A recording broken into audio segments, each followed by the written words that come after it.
make you do? Oh, my algebra homework. Nuts to school. I'd like to quit. What you kicking for? She only kept you an hour this time.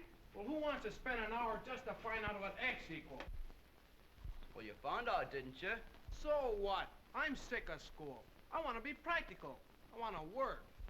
For crying out loud, don't you get enough work in school? Oh, rats, not that kind of work. I mean real work. Why, I can learn more about airplanes and motors in a garage than I can in school. I tell you... That's Ray! Hi, Uncle Ray. Hi, Uncle Ray. Hiya there, gang. Long time no see, Ray. Yeah, busy as ever? Well, said you'd be in today. Hey, watch out there, Dr. Jack. You don't blow up the shop. Come on over here. I want to talk business. Business? Oh, trouble with the plane? No, it's about school. I want to quit and get a job. I thought you wanted to be an aviator. Well, that's just it. If you could get me a job around the airport, I'd be learning all the right things. Without spending hours and hours at algebra and science and all that junk. I'd be getting in a lot of good ground work. Oh, wait a minute. You need more than that. Groundwork's all well and good, but you get the biggest part of that in school. It's the early training and preparation that counts. If you don't have things all figured out right in the first place, you'll never make a good pilot. Many's a tough spot I've been in when I've had a chance to use the things I learned in school. And just lately, too. You mean on the coast, Ron?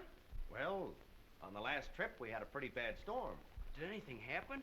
No, but something could have happened. What? Tell us all about that trip, Ray. Oh, wait a minute. That's too big an order. Oh, come on, be good stuff. What was the first thing you did, Ray? Well, it started out just like any other trip. I went to the airport an hour early to visit the operations room.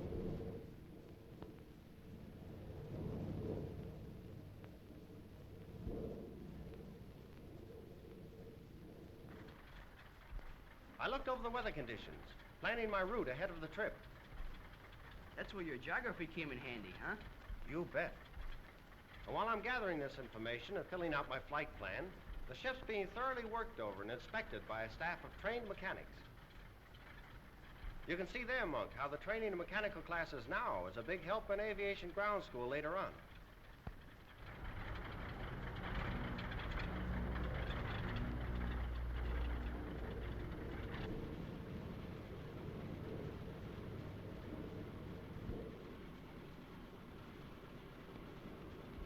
And then I report to the dispatcher and test the radio.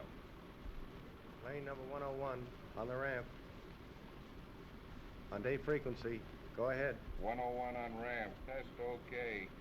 Plane number 101 to WBEK. What's the wind? Go ahead. WBEK to 101, wind south 4, use runway number 3. Okay, WBEK.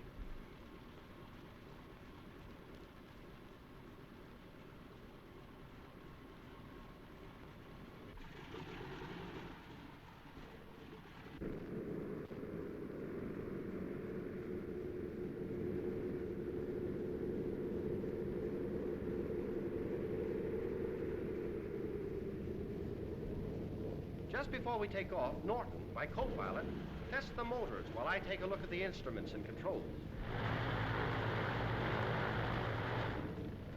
Everything's clear and away we go.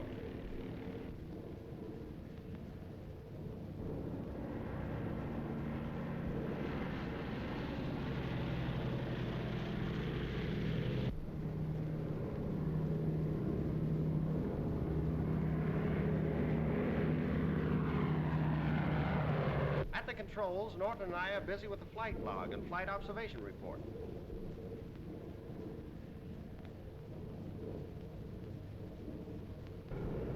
We give all our information to ground stations by radio, including our height, position, temperatures, wind speed, and direction. How can a plane in the air tell how fast the wind's going? I'm afraid I can't explain that without going into higher mathematics. When you fellows get into trigonometry and calculus and other advanced courses, you'll find that things like that will be easy. Easy? Sure. Because you'll be learning how to think.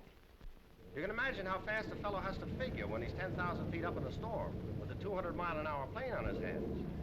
The pilot has to know what to do and when to do it. That's the spot I was in on one trip. My radio report showed a low ceiling. That means poor visibility. We'll have to go in on the radio beam. What's a radio beam?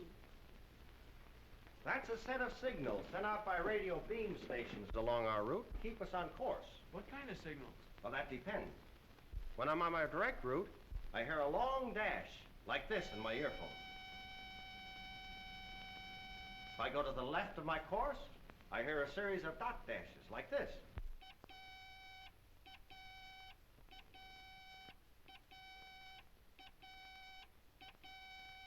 If I go to the right, I hear a series of dash dots.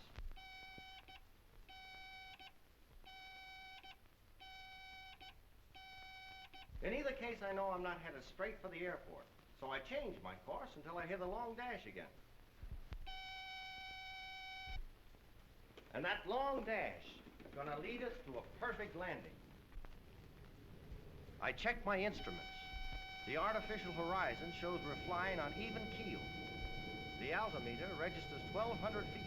The airspeed indicator shows we're going just a little over 100 miles an hour and headed right at the beam station. Now the signal fades. I'm right over the beam station in what's called the cone of silence. But in a second, I'm on the opposite leg of the beam and hear the long dash again. I know I'm just past the field. I fly out along the beam, away from the field, for 4 minutes. Now I turn. I'm still at 1,200 feet. And I know I'm 4 minutes away from the field, flying at 100 miles an hour. So I nose her down. In 4 minutes, losing 300 feet a minute, we should be just over the end of the runway. Down we go. 1,000 feet. 900.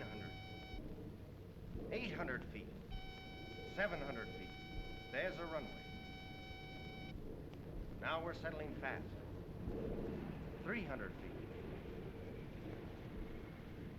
100 feet.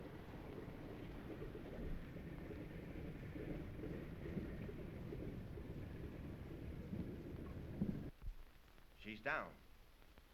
And there we are. Gosh, must take a lot of studying to be a pilot. You bet it takes a lot of studying and years of intensive schooling.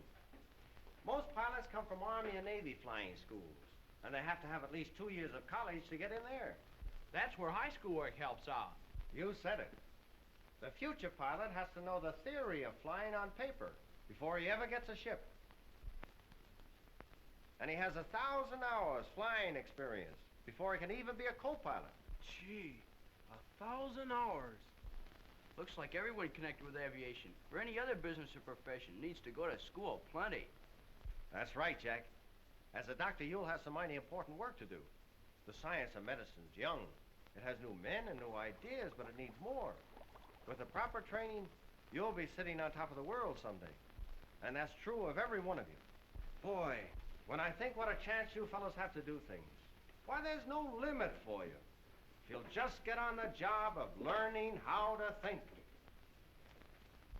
Gosh, to think that someday you fellows will be telling the world what kind of food to eat, what clothes to wear. And how to make cars better. Right, and all the other things that change with time and progress. Now just remember this, fellows. If you develop your minds now while you're young, you'll be the ones to design the world of tomorrow.